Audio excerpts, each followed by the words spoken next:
The word kusheshe means power.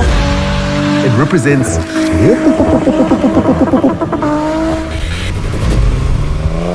There's a legend in the streets.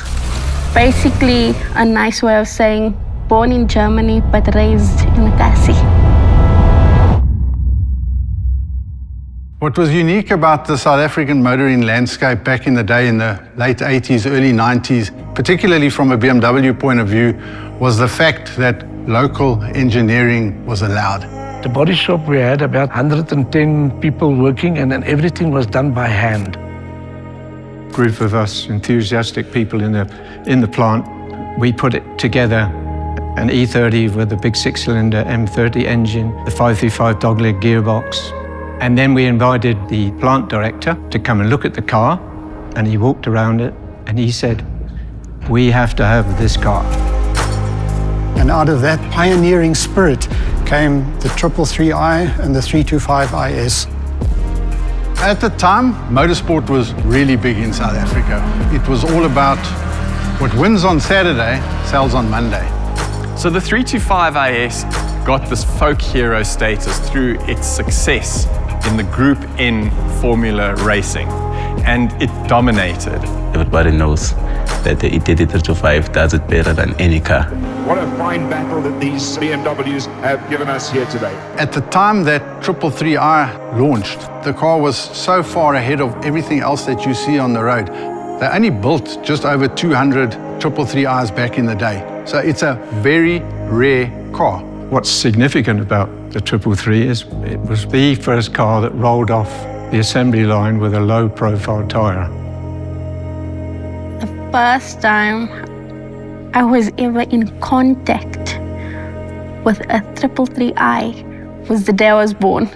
First time I ever saw a 325IS, I must have been 9 years old at the time, and I was just in awe. It was just beautiful, it was white, it was flawless. He started it up and everybody kind of just hovered around and just watched him drive off.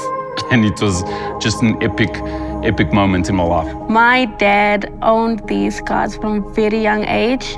As a young boy at the age of 12, that's when I started spinning. So that's where I met E30 325IS. It's my culture, it's my heritage, it's proudly South African. The philosophy that BMW had from an engineering point of view back in the 80s was that people actually enjoyed driving sideways. And as weird as that sounds, that's in essence what has turned E30s in particular into the ultimate spinning machine. We use the E30 box shape every weekend right around South Africa. It does everything quick also. I mean, to do a donut, it's just a quick thing, just the first gear, let it slide.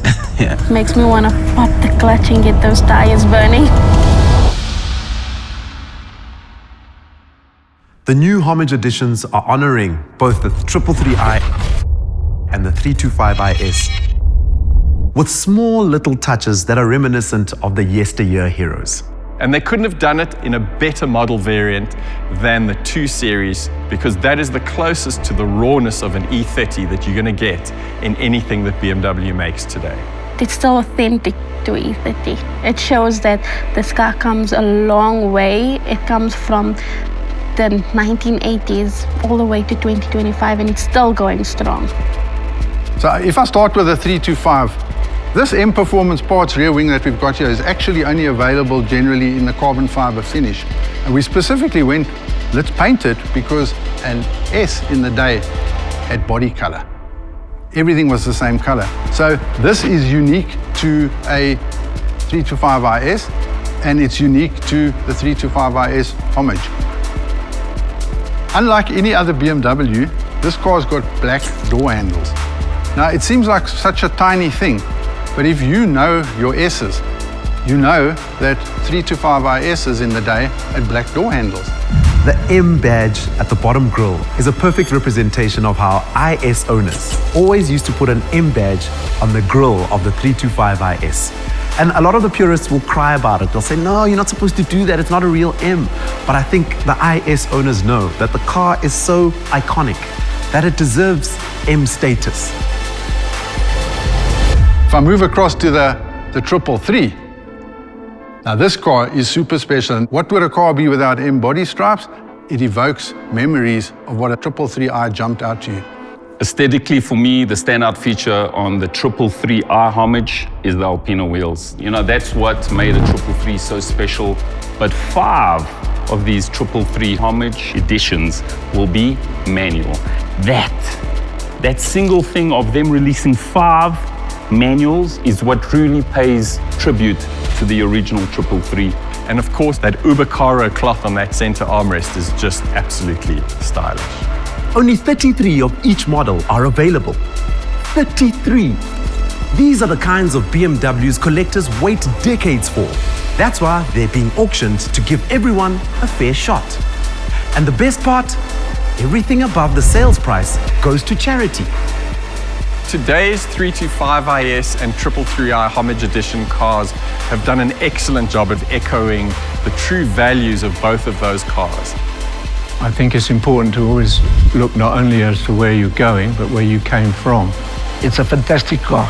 It's the purest form of fun that you can have, all in a modern package that just goes like the wind. The BMW Homage Editions. Born from legends, driven by legacy.